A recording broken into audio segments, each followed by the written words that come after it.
ساتھ آگے یہ بھی فرمایا کہ فَإِذَا سَوَّيْتُهُ وَنَفَخْتُ فِيهِ مِن رُوحِي فَقَعُوا لَهُ سَاجِدِينَ۔ یہ بھی فرمایا کہ جب میں اس کا تسویہ کر دوں اور اس کو فائنل کر دوں، جب یہ بن جائے، تیار ہو جائے بہت اچھی شکل اور صورت میں، تو پھر میں نے اپنی روح کو پھونکا اور پھر میں نے فرشتوں سے کہا کہ بھئی تم نے اسے سجدہ کرنا ہے۔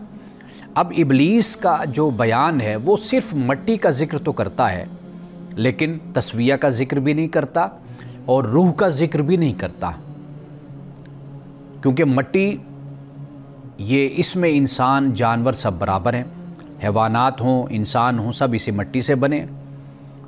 تو ابلیس اس مٹی کا تو ذکر کرتا ہے، لیکن جو آدم کی انفرادیت ہے کہ اس میں تسویہ اللہ نے پیدا کیا، تسویہ یہی ہے کہ شکل و صورت ہے، انسان کو اللہ سبحانہ و تعالیٰ نے ایک پسند دی ہے، چوائس دی ہے، انسان کھاتا بھی ہے تو وہ بھی بڑے اہتمام کے ساتھ، اور اس میں اس کا ایک ذوق ہوتا ہے، ایک ٹیسٹ ہوتا ہے، اس کا ایک معیار ہوتا ہے، یہ چیز جانوروں میں نہیں پائی جاتی۔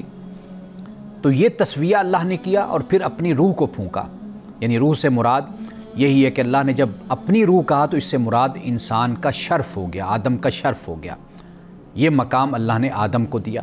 لیکن ابلیس اس کا ذکر نہیں کرتا، ابلیس صرف اور صرف مٹی کا ذکر کرتا ہے۔ یعنی اس سے یہ بھی معلوم ہوتا ہے کہ جو ابلیس کے نقش قدم پر چلنے والے لوگ ہوتے ہیں وہ ہمیشہ دوسرے کے مقام اور مرتبہ کو گرانے کے لیے ان پوائنٹس کو اٹھائیں گے کہ جس سے باقی جو خوبیاں اور کمالات ہوں، صفات ہوں، وہ پس پردہ چلی جائے، اور ایک بات کو اٹھا کر اچھال کر اس کو سامنے رکھ دیا۔ تو یہ ابلیسی رویہ ہوتا ہے۔ جو اصل طریقہ اور رویہ ہے وہ یہ ہونا چاہیے کہ جب آپ کسی شخصیت کا تجزیہ کرتے ہیں تو پھر اخلاص کے ساتھ اور سنسیریٹی کے ساتھ آپ اس کا تجزیہ کریں، اس کے ہر پہلو کو پھر پیش نظر رکھیں۔ یہاں سے ہمیں یہ بھی معلوم ہوتا ہے کہ جب ابلیس یہ کہتا ہے کہ بھئی مجھے آگ سے تو نے بنایا اور اس کو مٹی سے، تو گویا کہ اس مادیت کی بنیاد پر اپنی فضیلت یا اپنے عرفہ ہونے کا جو دعویٰ ہے وہ سب سے پہلے ابلیس نے کیا تھا۔ اللہ سبحانہ و تعالیٰ کہ ہاں جو معیار ہے عزت کا، تکریم کا، وہ تقوی ہے، وہ پرہیزگاری ہے، وہ ایمان عمل صالح ہے۔ وہ یہ نہیں ہے کہ آپ کس سے بنے ہیں، آپ کا خاندان کیا ہے، آپ کا حسب نسب کیا ہے، آپ کتنے بڑے عہدے اور مرتبے پر بیٹھے ہوئے ہیں۔ یہ کام ابلیسی نقش قدم پر چلنے والے جو لوگ ہوتے ہیں ان کی یہ سوچ ہوتی ہے۔ اب ابلیس کی آخری حد تک یہ کوشش تھی کہ کسی طرح آدم کو نااہل ثابت کیا جائے اور اللہ تعالیٰ کے سامنے یہ ثابت کر دیا جائے کہ آدم کے جس کو اے اللہ تو نے خلیفہ بطور خلیفہ تو نے منتخب کیا اور فرشتوں سے کہا کہ اس کو سجدہ کرو، یہ اس قابل نہیں تھا کہ جس کو تو نے منتخب کیا۔ لیکن اللہ سبحانہ و تعالیٰ نے شیطان کو قیامت تک پھر اس کی مہلت بھی دی اور یہ بھی بتا دیا کہ قیامت کے دن پھر اس کا فیصلہ ہوگا۔ اب یہ بات بھی یاد رکھیے کہ شیطان کا، ابلیس کا جو مقابلہ ہے وہ نعوذ باللہ در حقیقت وہ خدا سے اپنا مقابلہ کرتا ہے، آدم سے نہیں کرتا، اس لیے کہ خدا کا فیصلہ ہے، خدا کا امر ہے، خدا کا حکم ہے۔ آدم کو مقام اور مرتبہ جو خلافت کا دیا وہ اللہ نے دیا، تو وہ در حقیقت اس کا مقابلہ نعوذ باللہ وہ یہ ثابت کرنا چاہتا ہے اور اسی تگ و دو میں لگا ہوا ہے کہ تیرا یہ چناؤ، تیرا یہ انتخاب غلط تھا، یعنی یہ تیرا فیصلہ درست نہیں تھا۔ لیکن حضرت آدم علیہ السلام نے ابلیس اور شیطان کے اس ارادے کو بھانپ لیا اور اس کو پھر اس کی خلاف ورزی اس طرح ہوئی کہ اللہ کی بارگاہ میں پھر حضرت آدم و حوا نے پھر توبہ کی اور مغفرت کی۔ اب یہ دیکھیے کہ جو شیطان کا حملہ ہے وہ یہ کہتے ہیں آگے سے، پیچھے سے، دائیں سے، بائیں سے، میں ہر طرف سے انسان کو بہکانے کی کوشش کروں گا، پھسلانے کی کوشش کروں گا۔ اب یہ حملے کہاں کہاں پر ہوتے ہیں؟ مشاہدات ہیں، جذبات ہیں، احساسات ہیں، ہر مقام سے اندر گھسنے کی کوشش کرتا ہے۔ فکر ہے، فلسفہ ہے، علم ہے، ادراک ہے، ہر چیز کو یہ مسموم کرنے کی کوشش کرتا ہے۔ تحقیق ہے، تنقید ہے، تصنیف ہے، تالیف ہے، ادب ہے، آرٹ، لٹریچر، ہر چیز میں یہ زہر گھولنے کی کوشش کرتا ہے۔ اسی طرح تہذیب و تمدن ہے، معیشت ہے، معاشرت ہے، فیشن ہے، کلچر ہے، سیاست ہے، مذہب ہے، ان تمام کے اندر یہ فساد پیدا کرنے کی کوشش کرتا ہے۔ اللہ سبحانہ و تعالیٰ نے شکر کرنے والوں کا یہاں پر ذکر کیا تو معلوم یہ ہوتا ہے کہ اصل جو بنیاد ہے وہ توحید ہے۔ شکر وہی کرے گا کہ جو توحید والا ہوگا، موحد ہوگا، اللہ سبحانہ و تعالیٰ پر، اس کی وحدانیت پر ایمان لانے والا ہوگا۔ اب اس کے بعد قرآن پاک یہ بیان کرتا ہے کہ آدم و حوا کو بہلانے میں ابلیس نے قسمیں کھائی تھیں، وقاسمہما، یعنی اس سے مراد یہ ہے کہ بہت زیادہ، یعنی اس نے آخری حد تک قسمیں کھا کھا کر آخر آدم و حوا کو یہ کنونس کر لیا کہ میں آپ کا خیر خواہ ہوں۔ تو آگے انشاءاللہ کل ہم یہیں سے اپنی گفتگو کا آغاز کریں گے۔ ناظرین کرام، یہاں وقت ہوا چاہتا ہے ایک بریک کا، ہمارے ساتھ رہیے گا۔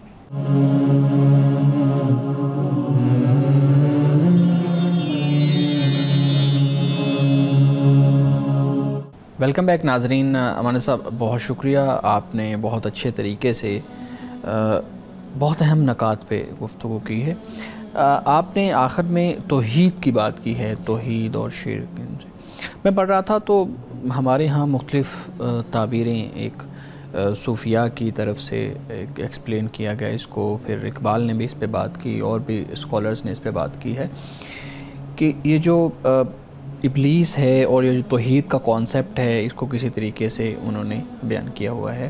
میں آپ کے سامنے ایک سوال رکھتا ہوں جو میرے ذہن میں اس وقت پیدا ہوا کہ کیا ابلیس سب سے بڑا توحید پرست تھا؟ کیونکہ اس نے تو خدا کی جو ہے نا وہ وحدانیت کا اقرار کیا کہ میں تو تجھے پوچھوں گا، میں تیری عبادت کروں گا۔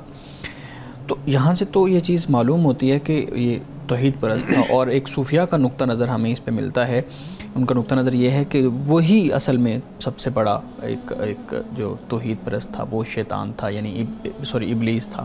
تو آپ اس کے بارے میں کیا کہتے ہیں؟ دیکھیے، اگر وہ توحید پرست ہوتا تو خدا کی مانتا۔ خدا کو ماننا تو کافی نہیں نا، خدا کی بھی تو ماننی ہوتی ہے نا۔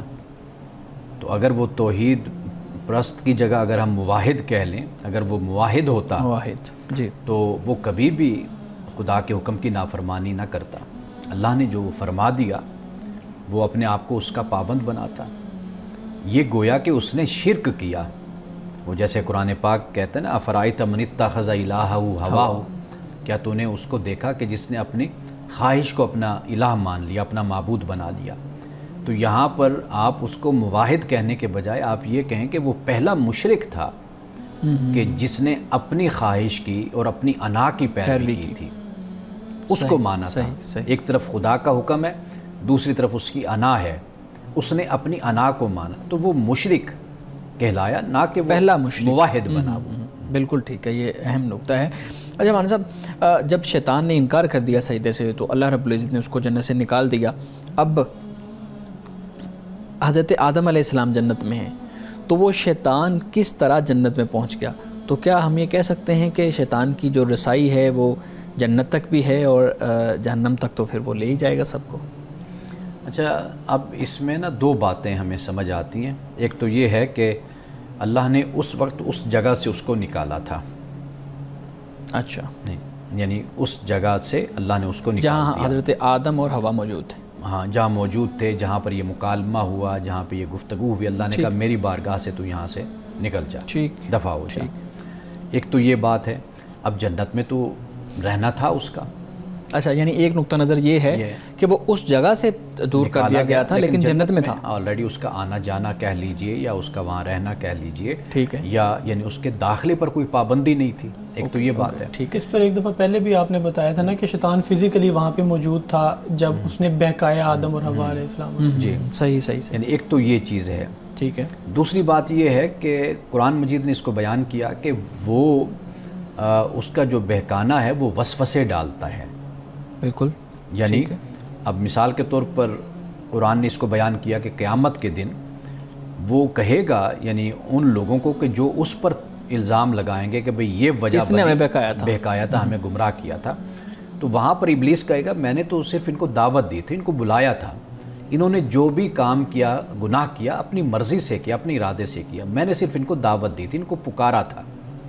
تو یہ وہ چیز ہے کہ جس سے ہم یہ سمجھ سکتے ہیں کہ آدم و حوا کے ساتھ بھی ممکن ہے کہ یہی معاملہ ہوا ہو، تو قرآن مجید ان سوالوں کے جواب نہیں دیتا۔ سمپل اور سادہ سی بات جو ہمیں بین السطور میں سمجھ آتی ہے وہ یہی ہے کہ اس کو اللہ نے اپنی بارگاہ سے نکال دیا، لیکن ابھی اگلا جو مرحلہ تھا اس کو جنت سے نکالنے والا وہ ابھی نہیں آیا تھا، وہ وہاں پر موجود تھا، تو اس نے پھر جو اس نے کرنا تھا وہ اس نے پھر کیا۔ اور اسی لیے قرآن اس کو اہبطوا کی جب بات کرتا ہے تو میرے خیال میں پھر ان دونوں کو مخاطب کرتا ہے، واقعی تینوں کی بات کرتا ہے۔ اگر ہم میں ایک چیز پوچھنا چاہتا ہوں، آپ نے جو اپنی گفتگو میں بات کی، جب بیہیویئر اور رویے پہ آپ بات کر رہے تھے، اور آپ نے بتایا کہ ہم کسی کے برے اس بیہیویئر کو ڈومیننٹ کرتے ہیں اور اس کی جو اچھائیاں ان ساروں کو اگنور کر دیتے ہیں، تو عام طور پہ اب دیکھیں، یعنی آپ نے تو شیطان سے اس کو ریلیویٹ کیا، لیکن اب بھی دیکھیں تو سوسائٹی میں یہی ہوتا ہے، عام طور پہ ایک شخص کی اچھائیاں جو ہیں وہ جتنی بھی ہوں، جب اس کی کوئی برائی سامنے آ جاتی ہے تو پھر اس کو برائی ہم کہتے ہیں اور اچھائیوں کو ہم اگنور کرتے ہیں۔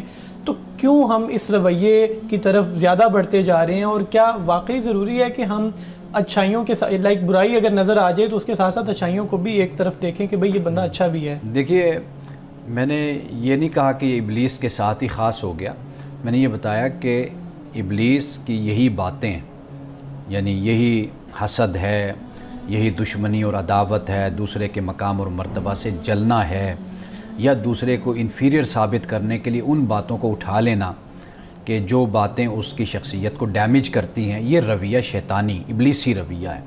یہ انسانوں میں بھی ہوتا ہے، یعنی کسی پروگرام میں ہم نے یہ کہا تھا نا کہ جو وہ محسوس کرتا ہے ابلیس، وہ چاہتا ہے کہ انسان بھی دوسرے بھی محسوس کریں، تو وہی معاملہ انسانوں میں بھی ہے۔ میں نے یہ خاص ابلیس کے لیے نہیں، یعنی آگے بھی یہ ایسا رویہ لوگوں میں جو پایا جاتا ہے، ان لوگوں کو چاہیے کہ اپنا احتساب کریں، وہ دیکھیں کہ بھائی ہم جب کسی کا ذکر کرتے ہیں کھلے دل کے ساتھ آپ دوسرے کی تعریف کریں۔ ہم یہ سمجھتے ہیں کہ شاید میں نے اس کی تعریف کر دی یا اس کی خوبیاں بیان کر دیں تو میری شخصیت اس سے جو ان سے انفیریئر ہو جائے گی، کمتر ہو جائے گی، تو ایسا معاملہ نہیں ہے۔ کھل کر کسی انسان کی خوبی ہے، کمال ہے، مثال کے طور پر آپ دیکھیں ایک شخص بڑے مرتبے پہ پہنچ جاتا ہے، جی، اب ہم ہمیشہ اس کے ماضی کو ڈسکس کرتے رہیں گے کہ یہ تو فلاں گاؤں میں تھا، فلاں جگہ پہ رہتا تھا اور یہ اس طرح پھرتا تھا، اس کا باپ یوں تھا، بھائی ایسے تھے، تو فلاں آج یہ یہاں پہنچ گیا، کل تک تو یہ ہم سے مانگا کرتا تھا، یا کوئی ایسے ہوتا ہے۔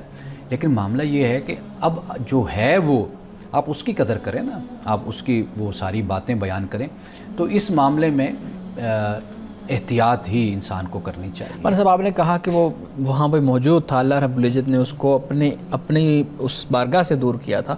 ہم ایک واقعہ سنتے ہیں کہ شیطان نے جب حضرت آدم کو پھسلایا، وسوسہ ڈالا، تو وہ مختلف شکلوں میں آیا، پہلے مور کی شکل میں آیا، پھر وہ سانپ کی شکل میں آیا، اور یہ سب تفسیر کے اندر یہ پڑھتے ہیں۔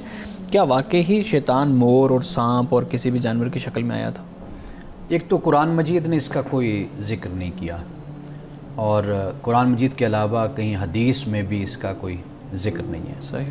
تو علماء نے یہ لکھا ہے کہ یہ بالکل غیر متحقق قسم کی بات ہے، کوئی اس کا ثبوت نہیں ہے، کوئی اس کی ثقافت نہیں ہے، یہ بس ایسی ہیں کہ جو ہمارے ہاں نقل ہو گئی، بس پھر کتابوں میں آ گئی، لوگوں نے پھر اس کو سننا شروع کر دیا۔ آپ کو پتہ ہے کہ بھئی اگر یہ بتایا جائے کہ بھئی شیطان مور کی شکل میں آیا، سانپ کی شکل میں آیا، تو لوگ پھر ذرا تجسس پیدا ہوتا ہے، سنیں تو صحیح بھئی کیسے اس کی شکل تھی، اور پھر جو بتانے والا ہوتا ہے وہ پھر اس سانپ پر بھی روشنی ڈالنے لگ جاتا ہے، بالکل، اور مور پر بھی روشنی ڈالنے لگ جاتا ہے، تو وہ اس طرح ذرا بات لمبی ہو جاتی ہے، اس میں کریوسٹی آ جاتی ہے، تجسس، سسپینس پیدا ہو جاتا ہے۔ تو میرا خیال ہے کہ یہ اس مقصد کی خاطر زیب داستاں کے لیے آپ کہہ لیجئے بات کو بڑھایا جاتا ہے، لیکن نہ قرآن میں ہے اور نہ کسی کا حدیث میں اس کا جس طرح پہلے بھی بتاتے ہیں کہ جو چیز عقل میں نہ آئے اس کو ہم زیادہ جلدی کچھ لوگ ایکسیپٹ کرتے ہیں کہ یہ واقعی یہ کام ہو سکتا ہے۔ عقل کے علاوہ جذبات کو جو اپیل کریں، بالکل صحیح، تو انسان کی خواہش ہوتی ہے داستان اور کہانی سننے کی، تو پہلے تو سب سے بڑی تفریح اور یہی ہوتا تھا، ریفریشمنٹ یہی لوگوں کی ہوا کرتی تھی۔ بالکل صحیح ہے۔ ناظرین کرام، یہاں وقت ہوا جاتا ہے ایک بریک کا، ہمارے ساتھ رہیے گا۔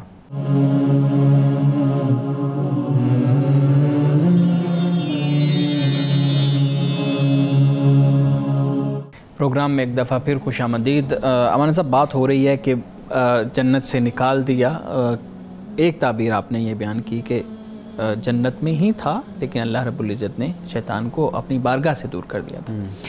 ایک اور چیز بڑی اہم ہے کہ کیا حضرت آدم حضرت حوا وہ جنت میں ہی تھے یا وہ کسی خوبصورت باغ میں تھے جو اس دنیا کا ہی کوئی حصہ تھا؟ اس پہ بھی میں نے بہت زیادہ جو ہے نا وہ اسکالرز کی بات سنی ہے کہ وہ کہتے ہیں کہ یہ اصل جنت میں نہیں تھا بلکہ وہ ایک اس دنیا کا ایک خوبصورت گوشہ تھا جس کے اندر اللہ رب العزت ان کو رکھا ہوا تھا اور پھر اس کے بعد ان کو بھیج دیا، ورنہ شیطان کا وجود جنت میں کیسے ہو سکتا ہے؟ میرا خیال ہے کہ یہ غیر ضروری مباحث ہیں، اس طرف نہ قرآن مجید نے کوئی اشارہ کیا نہ اس کا کوئی ذکر کیا ہے.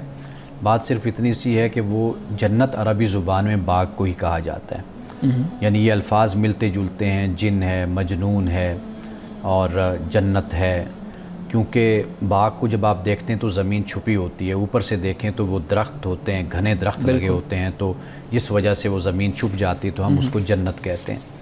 اب یہ جو بحث ہے کہ وہ زمین پر ہے یا نہیں ہے، اس پہ بڑا کچھ ہمارے علماء نے، مفسرین نے اور قدیم علماء نے لکھا، پہلی کتابوں میں بھی موجود ہے. لیکن سمپل اور سادہ سی بات یہ ہے کہ اللہ تعالیٰ نے جب ان کے لیے ایک امتحان کی جگہ یعنی زمین پر اتارنے سے پہلے اللہ نے ان کے لیے ایک مقام بنایا، رکھا، تخلیق کیا، جہاں پہ ان کو اللہ نے بھیجا یا اللہ نے ان کو بسایا اور کہا کہ بھی تم یہاں کھاؤ پیو اور عیاشی کی زندگی اور سہولت کی زندگی تم گزارو. وہ مقام کہیں پر بھی ہو، اصل مقصود تو یہی ہے نا، انسان چاہتا ہے کہ وہ سہولت کی زندگی گزارے، وہ جسے کہتے ہیں کہ نعمتوں بھری زندگی گزارے. تو اللہ سبحانہ و تعالیٰ نے پہلے آدم و حوا کو وہاں رکھ کر دکھا دیا کہ اگر تم زمین پر جاؤ گے، میرے حکم کے مطابق زندگی گزارو گے تو یہی باغ اور یہی نعمتیں تم کو واپس لوٹا دی جائیں گی، تمہیں واپس مل جائیں گی. اصل تو معاملہ یہ ہے کہ جو انسان نے وقت گزارنا ہے اور زندگی بسر کرنی ہے، وہ اب زمین پر ہو یا وہ کوئی سات آسمان سے اوپر کوئی جگہ ہو، وہ کہیں پر بھی ہو.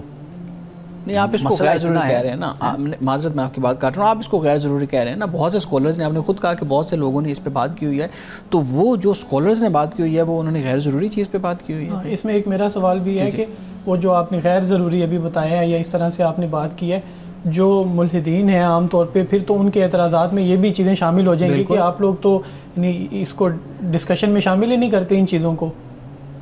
ایک چیز کے بارے میں انفارمیشن حاصل کرنا ہے نا، تو وہ کوئی بھی شخص انفارمیشن حاصل کرنے کی کوشش کر سکتا ہے. دیکھیں، انفارمیشن آپ حاصل کریں، پڑھیں، ٹھیک ہے، لیکن اس کو جب آپ ایک دین اور مذہب کے نقطہ نظر سے آپ دیکھتے ہیں، پھر تو اس کا جو ماخذ ہے، اس کی جو بنیاد ہے، وہ تو قرآن مجید ہے نا. بالکل. آپ اس کو پڑھیں گے.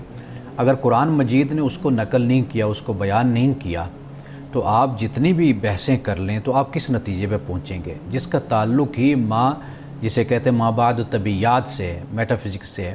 آپ اس پر جتنی بھی بحثیں کر لیں گے آپ کچھ بھی نہیں حاصل کر پائیں گے. لیکن صرف اتنی سی بات ہے کہ قرآن مجید نے جس جنت کا ذکر کیا، وہ زمین پر ہو یا وہ آسمان پر ہو، وہ کہیں پر بھی ہو، اللہ سبحانہ و تعالیٰ نے اس کو تخلیق کیا، آدم و حوا کو وہاں رکھا اور دکھا دیا کہ دنیا میں جاؤ گے تو میرے حکم کے مطابق اور میرے فرمان اور ہدایت کے مطابق زندگی گزارو گے، تمہیں واپس اسی جنت میں لوٹا دوں گا، یہی جنت تمہاری وراثت بنے گی. صحیح. یہی خدا کا فضل اور احسان ہوگا. ہمارے لیے اتنی بات ہی کافی ہو جاتی ہے. جی بالکل ٹھیک ہے. ہمارے صاحب، ہمارے ناظرین کے بھی کچھ سوالات ہیں. 2 سوال بہت اہم ہیں، میں چاہوں گا اس پہ آپ تفصیلی بات کریں. پہلا سوال یہ ہے کہ ہمارے ہاں بیان کیا جاتا ہے کہ جو حق مہر ہے یہ اصل میں ہم بستری کا معاوضہ ہوتا ہے. ہمارے ہاں فقہ کے اندر بھی ٹرمنالوجیز مختلف استعمال کی جاتی ہیں. تو یہ پوچھتے ہیں کہ کیا حق مہر جو ہے نا وہ واقعی ہم بستری کا ایک معاوضہ ہوتا ہے اس عورت کے لیے؟ دیکھیے، اگر نعوذ باللہ اس طرح اس کو ہم بستری کا معاوضہ کہا جائے تو انسان اپنی رفیق حیات کے ساتھ، اہلیہ کے ساتھ ساری زندگی گزارتا ہے. تو کیا اس کا پھر تصور کیا جا سکتا ہے کہ ہر دفعہ جب بھی انسان اپنی بیوی کے قریب جاتا ہے تو پھر وہ حق مہر ادا کرتا ہے؟ یہ بات تو نہیں ہے نا. اصل 2-3 اس کے پہلو ہیں، حکمتیں ہیں جو ذہن میں رکھنی چاہیے.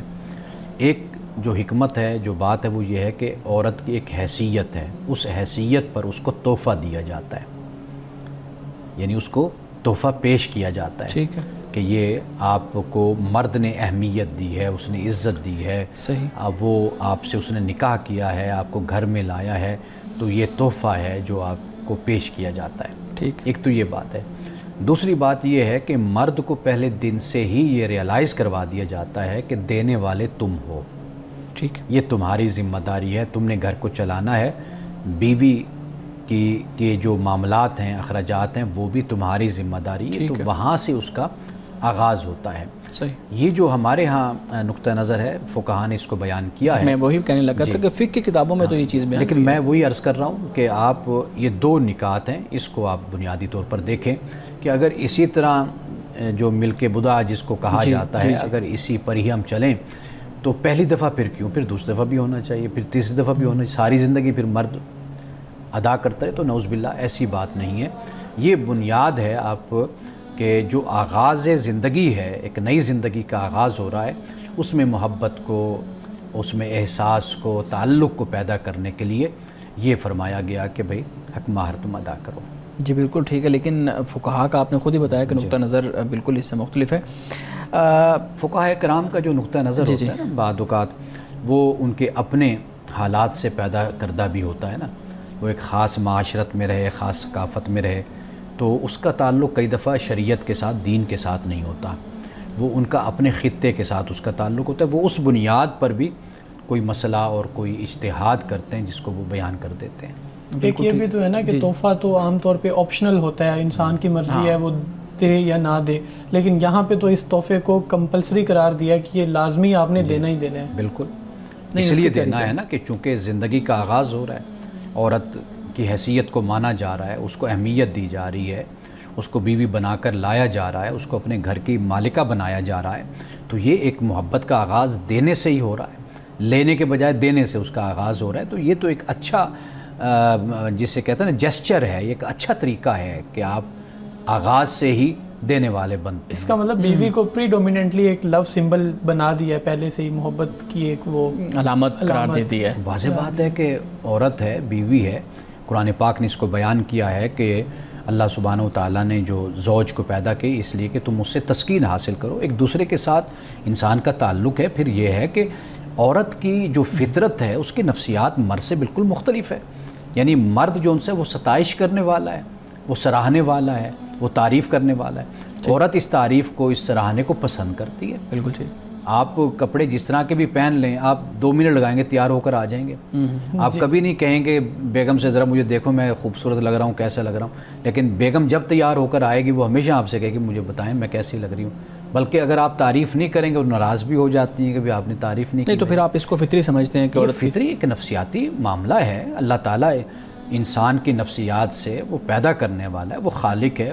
اس نے اس حساب سے اس کے مطابق اپنے احکام کو نازل کیا ہے, اور جہاں مرد کو پابند کیا ہے وہ مرد کی جبلت اور اس کی فطرت اور اس کے مزاج, اس کے نفسیات کے عین مطابق ہے.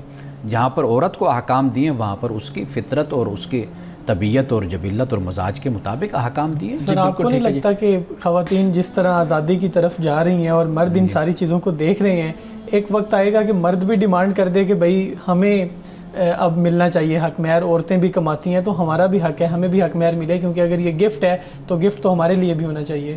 دیکھیے گفٹ دینے پر تو کوئی پابندی نہیں ہے. عورت آج بھی جب شادی ہوتی ہے اپنی طرف سے بھی کوئی نہ کوئی چیز اپنے ہسبینڈ کو دیتی ہے, تو وہ کوئی مسئلہ نہیں ہے. لیکن میں آپ کو دین کے حوالے سے بتا رہا ہوں کہ دین اس کا پابند کرتا ہے. اچھا ایک اور بات یاد رکھیے, آج ہم جو باتیں کر رہے ہیں نا, ہم اللہ آپ کو ہمیں لمبی زندگی دے, ہم دیکھیں گے کہ یہی جو ماڈرن لوگ ہیں یہ اسی سے ہی رجوع کرتے ہوئے آپ کو نظر آئیں گے. ایک وقت تھا نا کہ کتنا کریز تھا لوگوں کو کھانے کا, جنک فوڈ کا, فاسٹ فوڈ کا. اب آپ دیکھیے کتنا چینج آ رہا ہے, بلکہ لوگ آرگینک فوڈ کی طرف جا رہے ہیں نا. بالکل, یہ لوگوں نے اسٹیٹس سمبل بنا دیا تھا کہ ہم جی میکڈونلڈ گئے تھے, ہم فلاں جگہ گئے تھے, ہم نے یہ کھانا کھایا, کلاس کے مطابق, کلاس کا.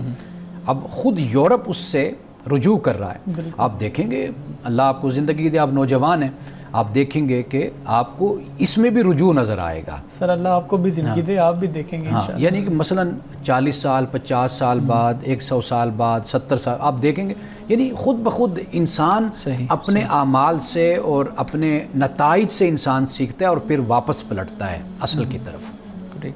ناظرین کرام یہاں وقت ہوا چاہتا ہے ایک بریک کا، ہمارے ساتھ رہیے گا۔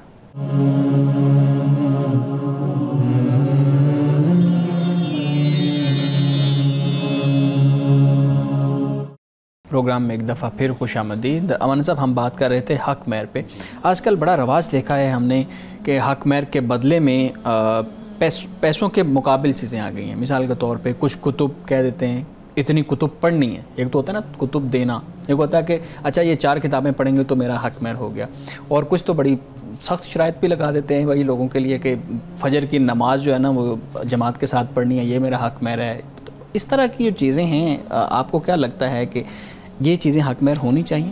حق مہر ہمیشہ مالی ہوتا ہے اور مال ہی حق مہر میں دیا جاتا ہے۔ جیسے آپ کوئی نقدی مقرر کر دیتے ہیں کہ بھئی یہ نقدی ہے یا سونا جیسے دیا جاتا ہے، تو یہ چیزیں تو حق مہر میں ہیں، لیکن یہ جو آپ بیان کر رہے ہیں تو اس کا کوئی حق مہر کا تصور نہیں ہے۔ حق مہر ان چیزوں کو نہیں مقرر کیا جا سکتا۔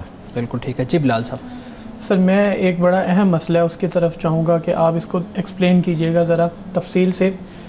ہماری جو جنریشن ہے جو 90s کے اینڈ پہ ہیں، 95 سے 2005 تک کے جو بچے ہیں، ان میں یہ چیز دیکھی گئی ہے کہ جنریشن گیپ ہونے کی وجہ سے والدین اور بچوں میں کمیونیکیشن گیپ بھی ہے۔ وہ صحیح طرح سے والدین ان کے ساتھ اتنے فرینک نہیں ہوتے، اس لیے ان کو چیزیں بتا نہیں پاتے، بچے بھی اتنے فرینک نہیں ہوتے اور وہ پوچھ نہیں پاتے۔ اب میں اگر ریفرنس دوں تو میں خود اپنے والد صاحب سے بہت ساری چیزیں سیکھنا چاہتا ہوں۔ میں نے ان کو جس طرح سے آبزرو کیا، دیکھا ایز اے رول ماڈل، میں خود چاہتا ہوں کہ میں ان سے بات کروں، مشورہ کروں، پوچھوں، لیکن وہ ایک کمیونیکیشن گیپ کی وجہ سے نہیں پوچھ پاتا۔ تو آپ بتائیں کہ اس مسئلے کا نوجوانوں کے لیے کیا حل ہے، کس طرح سے اوور کم کیا جا سکتا ہے؟ اچھا، ایک تو گیپ اسے کہہ لیجیے یا ہچکچاہٹ کہہ لیجیے، وہ فطری بات ہوتی ہے جی کہ انسان اپنے باپ سے تھوڑا سا ہچکچاتا ہے۔ بہت سی باتیں ہوتی ہیں جو کہنے سے انسان گھبراتا تو نہیں ہے، نہ کوئی ڈرتا ہے، لیکن ایک لحاظ آپ اس کو کہہ لیجیے، شرم اور حیا والا معاملہ شرم اور حیا کا معاملہ ایک ہو جاتا ہے۔ وہ تو ایک قدرتی بات ہوتی ہے اور وہ ہونی بھی چاہیے۔ یعنی آپ اس کو کہہ لیجئے کہ یہ ایک حفظ مراتب جس کو کہا جاتا ہے نا، اس کا خیال رکھا جاتا ہے۔ دوسری بات جو ہے وہ جو ایک ہمارے ہاں اب وہ ماحول بھی نہیں رہا، یعنی جیسے بزرگوں میں یہ ہوتا تھا کہ بچوں کے ساتھ بہت زیادہ سختی اور بہت سخت رویہ، کہ جس کی بنیاد پر بچے ایسے ہوتے تھے کہ ڈر کر بھاگ جاتے تھے۔ وہ ہماری والدہ بتایا کرتی تھیں کہ آپ کے ماموں کا دانت ایک ٹوٹ گیا، ان سے کم عمر تھے، لیکن نانا کا اتنا خوف تھا کہ وہ دانت لے کر آٹے سے جوڑ رہے تھے کہ بھئی ابو پوچھیں گے بھی تمہارا دانت کیوں ٹوٹا۔ تو یہ جو کیفیت ہوتی ہے خوف کی، یہ کسی زمانے میں ایسا رویہ تھا، لیکن اب جو ہم دیکھتے ہیں نوجوان نسل میں جو باپ ہے، ماں ہے، اب وہ اس حد تک حجاب اور اس حد تک پردہ نہیں ہے جسے آپ بیان کر رہے ہیں۔ لیکن یہ ذہن میں رکھیے یہ بات، آج کے دور کو جب ہم دیکھتے ہیں نا تو مجھے ایسا لگتا ہے کہ یہ جو کمیونیکیشن گیپ ہے نا، اب اس کی وجہ کچھ اور نہیں ہے۔ اس کی وجہ اپنے آپ کو دیگر مصروفیات میں انوالو کرنا اور ان مصروفیات کو اپنے لیے پسند کر لینا، چن لینا، اور پھر انہی میں ہی مصروف رہنا، یہ ایک بڑی وجہ ہے۔ یعنی اولاد وہ یہ چاہتی ہے کہ اچھا ہے کہ باپ کے پاس نہ بیٹھا جائے، نہ ٹائم دیا جائے، زیادہ اپنے دوستوں کے ساتھ یا موبائل پر یا ان چیزوں پر وہ مصروف رہتے ہیں۔ آپ کمرے میں دیکھ لیجئے 4 بندے بیٹھے ہوں گے، چاروں کے چاروں اپنے موبائل میں مصروف ہوں گے، یہ صورتحال ہوتی ہے۔ تو میرا خیال ہے کہ اب جو معاملہ ہے نا وہ ہے اصل میں جسے آپ کہیے کہ سہولت کا اور عیاشی کا۔ ہم یہ سوچتے ہیں کہ بھئی میں بیٹھ کر بات کروں گا شعیب صاحب سے، آدھا گھنٹہ بیٹھوں گا، گھنٹہ، میں ان کے ساتھ کیوں بیٹھوں، مطلب میں بور ہوں گا، چلو میرے پاس موبائل ہے تو میں اپنا ٹائم اس پہ گزاروں، کوئی ویڈیوز دیکھوں گا، کوئی ٹک ٹاک وغیرہ یا اس طرح کی اٹریکشن بھی تو ہوتی ہے نا، کئی چیزیں ایسی ہوتی ہیں جو زیادہ کشش والی ہوتی ہیں۔ تو اس لیے اب وہ مسئلہ نہیں ہے جس کی طرف آپ اشارہ کر رہے ہیں، لیکن والد کو یہ ذمہ داری پھر والد کی ہوتی ہے۔ اولاد ابھی بڑھ رہی ہے، نوجوان ہو رہی ہے، آگے نکل رہے ہیں، تو پھر والد کی یہ ذمہ داری بن جاتی ہے کہ وہ دوستانہ ماحول بچوں کے ساتھ پیدا کرے۔ ہم اکثر یہ کرتے ہیں کہ ہم ٹوکا ٹاکی بہت زیادہ تنقید، روکنا، میں تو بعض اوقات یعنی بچوں کی حالت پر بھی مجھے ترس آتا ہے کہ اتنی زیادہ ماں سمجھا رہی ہوتی ہے اور باپ سمجھا رہا ہوتا ہے، تو تھوڑا سا خاموشی اختیار کر لی جائے، آپس میں کھیل ہوتی ہے، گیم ہوتی ہے، گھر میں انڈور ہوتی ہے، وہ ہوتی ہے، باہر جاؤ، ساتھ کٹھے جاؤ، کھانا کھاؤ، ملو، بیٹھو، گفتگو کرو۔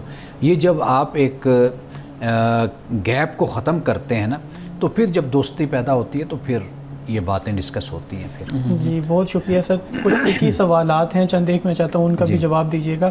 ایک تو یہ کہ آج کل لوگ کریڈٹ کارڈ پہ بھی اب بہت سارے آ رہے ہیں، تو کریڈٹ کارڈ کا استعمال کرنا کیا درست ہے؟ دیکھیے اس پہ دو آراء، چونکہ کریڈٹ کارڈ جو ہے یہ آج کی پیداوار ہے، پہلے چونکہ یہ مسئلہ نہیں تھا تو ہمارے علماء میں اس پر اختلاف ہے، لیکن اکثریت جو ہے وہ اس کو ناجائز اور اس کو حرام ہی قرار دیتے ہیں کہ بھئی یہ ایسے ہی جیسے سود ہے۔ لیکن ایک اور نقطہ نظر یہ ہے کہ وہ اس کو جائز ہے اس کے مطابق، اور وہ یہ ہے کہ وہ کہتے ہیں کہ بھئی اگر آپ کریڈٹ کارڈ لیتے ہیں تو گویا کہ وہ آپ کو سروس دے رہے ہیں، تو آپ اس سروس کے بدلے میں اگر آپ جرمانہ دیتے ہیں، آپ اس کو جرمانہ خیال کریں، آپ اس کو سود نہ کہیں، ربا نہ کہیں۔ وہ جرمانہ اس طرح ہے کہ جس طرح آپ بجلی کا بل نہیں دیتے تو ڈیو ڈیٹ کے بعد آفٹر ڈیٹ ہوتی ہے تو اس پر آپ 10-15 روپے، 50 روپے، 100 روپے زیادہ دیتے ہیں، تو اس طرح وہ ہو جاتا ہے۔ اس طرح اور بڑی جگہیں ہیں جہاں پر آپ جرمانہ ادا کر رہے ہوتے ہیں، تو لہٰذا یہ جو آپ کو وہ سروس دے رہے ہیں تو اس سروس کی بنیاد پر اگر آپ نہیں ادا کرتے تو یہ ایک لحاظ سے اس کو آپ جرمانہ خیال کر سکتے ہیں۔ جی عوان صاحب، آج کی حدیث مبارکہ بیان کیجیے گا۔ آج کی حدیث حضرت ابو ہریرہ رضی اللہ تعالیٰ عنہ سے روایت ہے، کہتے ہیں کہ رسول اللہ صلی اللہ علیہ وسلم نے فرمایا، اللہ پاک فرماتا ہے کہ خرچ کر، تجھ پر خرچ کیا جائے گا۔ آپ نے فرمایا کہ اللہ پاک کا دایاں ہاتھ بھرا ہوا ہے اور رات دن کی خرچ کرنے سے اس میں کوئی کمی واقع نہیں ہوتی۔ کیا تم دیکھتے نہیں کہ اس نے آسمان اور زمین کے پیدا کرنے سے کتنی فیاضی کی ہے، لیکن اس کے دائیں ہاتھ میں کوئی کمی واقع نہیں ہوئی۔ یعنی اللہ نے زمین اور آسمان کو پیدا کیا، زمین کے خزانے ہیں کہ ختم ہونے کو نہیں آ رہے، آسمان یعنی بلندی پہ آپ دیکھ لیجئے کتنے خزانے ہیں کہ جو کم ہونے کو نہیں آ رہے، تو کہا کہ یہ اللہ تعالیٰ کا دایاں ہاتھ ہے کہ اس دائیں ہاتھ میں آپ نہیں دیکھتے کہ کسی قسم کی کوئی کمی اور کسی قسم کی کوئی افلاس یا غربت نظر آتی ہو، یعنی اللہ بانٹی جا رہا ہے اور دیتے جا رہا ہے اور اس میں کسی قسم کی کوئی کمی واقع نہیں ہو رہی۔ ناظرین کرام، اس دعا کے ساتھ اپنے پروگرام کا اختتام کریں گے۔ اللہ رب العزت حسن کلام اور تاثیر کلام عطا فرمائے، ہماری زبان کے گروں کو کھول دے اور سننے والوں تک خیر کا پیغام پہنچے۔ اجازت دیجیے، خدا حافظ۔